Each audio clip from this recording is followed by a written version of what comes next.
State में तुम जहां जाओगे वही शांति नहीं है। शाहपुर वाले सोचेंगे मुजफ्फरपुर में जमीन लेने शांति मिलेगी, मुजफ्फरपुर वाले से जाकर पूछो, कहेंगे मैं पटना में जमीन लूं। पटना वाले कहेंगे मैं दिल्ली में जमीन ले लूं, दिल्ली वाले कहेंगे मैं अमेरिका में ले लूं, अमेरिका वाले कहेंगे कि मैं चांद पर जाकर के बस जाऊं। लेकिन शांति कहीं नहीं है। जत्र तपस्या तत्र शांति कुलहारा, एक कलयुग का नियम है। आप जहां भी देखोगे जत्र तपस्या तत्र कलह कुलहारा अशांति। नारद बाबा कह रहे हैं परमात्मा की, परमात्मा के दरबार में जाकर के मृतलोक के सांसद प्रतिनिधि नारद जी हैं।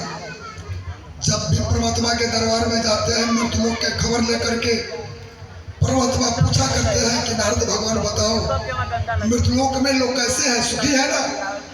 मैंने गंगा दिया, गुलाब के फूल दिया, धनवंतरी को दिए, बासमती चावल दिया, आम दिया, संतोला दिया, जवाइन दिया, जीरा मिर्च दिया, ईख दिया, नीम के पत्ता दिया, दातुन दिया, गौ दिया, माता पिता दिए, गुरु दिए, मृतलोक में सब कुछ दिया, गंगा सरस्वती जमुना दिए, फिर भी मृतलोक में अशांति क्यों है?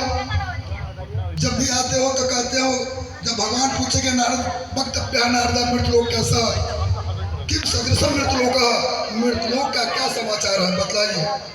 दिल्ली में जितने भी सांसद होंगे ना अपने अपने लोकसभा के, वो सब अपने क्षेत्र का प्रतिनिधित्व करते हैं और कहते हैं हमारे क्षेत्र में ट्रेन चाहिए, बांध चाहिए, रोड चाहिए। इसी तरह परमात्मा के यहाँ जाकर के नारद बाबा कहते हैं कि प्रभु, जब भगवान पूछते हैं कि समाचार कहो मृतलोक के, तो नारद जी क्या कहते हैं? जत्र तपस्या, हे भगवान, हे ईश्वर, मैं जहाँ देखता हूँ मृतलोक में वहाँ कलह है, कोलाहल है, अशांति है, दरिद्रता है। अन्य लोग के लोग कहते हैं कि बार बार आप ही लेकर सब चले जाओगे, सब कुछ आप ले लिया। परमात्मा कहते हैं कि कलयुग में एक चीज नहीं है।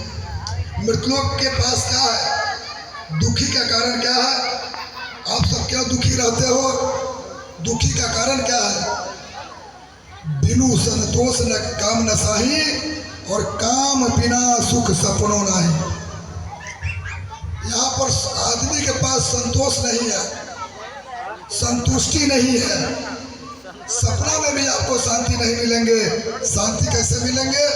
जब कथा श्रवण करोगे, भगवान के सानिध्यता में रहोगे तो आपको शांति मिलेंगे, ये स्वर्ग मिलेंगे, पुत्र पुत्री आपके जोग होंगे। इस कथा श्रवण करने के बाद ये धर्ममंच के वादा है कि जो मनोकामना लेकर आप कथा श्रवण करोगे, आपका मनोकामना परिपूर्ण रूपेण बिल्कुल सफलीभूत होंगे।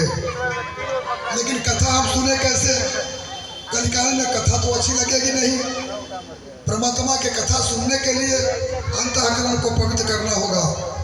हमारे अंतःकरण में काम, क्रोध, लोभ, मोह, ये 4 पर्दे लगे हुए हैं जो मुझे कथा श्रवण करने नहीं देंगे।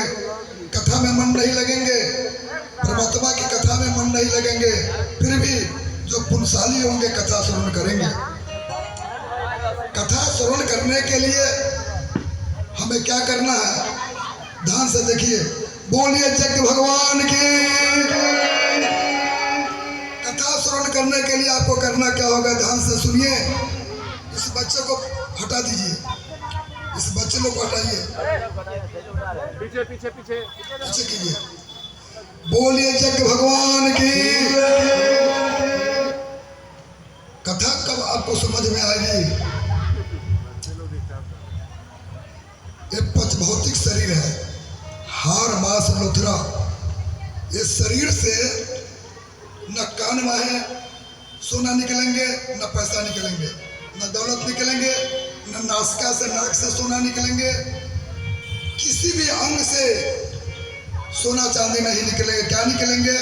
कान से गूंज निकलेगा, नाक से पोटा निकलेंगे, मुंह से लार निकलेंगे, अन्य इंद्रियों से गंदे गंदे निकलेंगे। इसमें परमात्मा की कथा हम कैसे सुनेंगे भाई? ध्यान से सुनिए।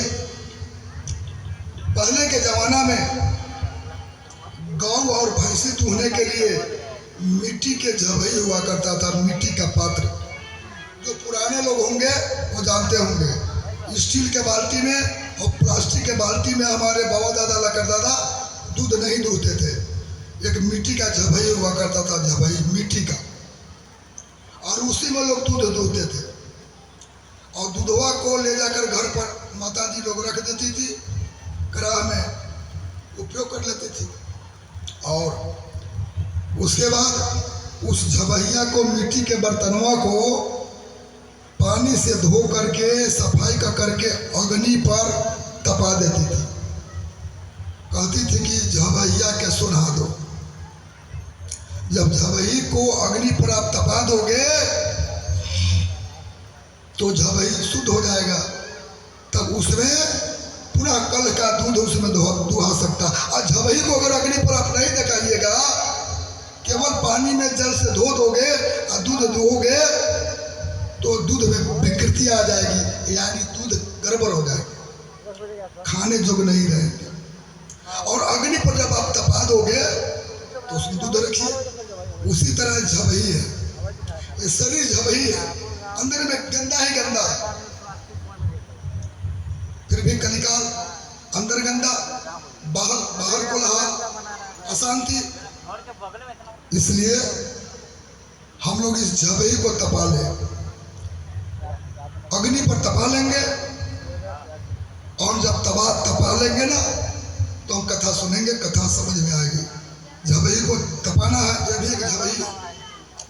क्षिति जल पावक गगन समीरा पंच तत्व यह रचित शरीरा। ये शरीर कैसे बने हैं? 5 तत्व से। क्षिति मीन्स, क्षितिज माने पृथ्वी, जल आप जानते हो पानी, क्षिति जल पावक, पवन मीन्स अग्नि, क्षिति जल पावक गगन समीरा, समीर मीन्स हवा, क्षिति जल पावक गगन समीरा। और आकाश अंतरिक्ष, क्षिति जल पावक गगन समीरा, पंच तत्व रचित शरीरा। यही पंच तत्व से शरीर है, और यही पंच तत्व परमात्मा का रूप है। राम ने 5 रूप में पृथ्वी पर आए हुए हैं। जब आप पूजा करोगे ना सत्यनारायण भगवान के, लखराव करोगे, अष्टयाम करोगे, बिटिया के शादी में पूजा मटकोर करोगे, तो आपके घर में पुरोहित देवता आएंगे ना, तो सबसे पहले कहेंगे सूर्यादि पंच देवता भ्यो नमः। सूर्यादि पंच देवता, ये पंच देवता है कौन? ऊर्जा रूपेण सूर्य, ये हमारे देवता है। जो देता है वह देवता है, जो मुझे पालता है, जो पोषता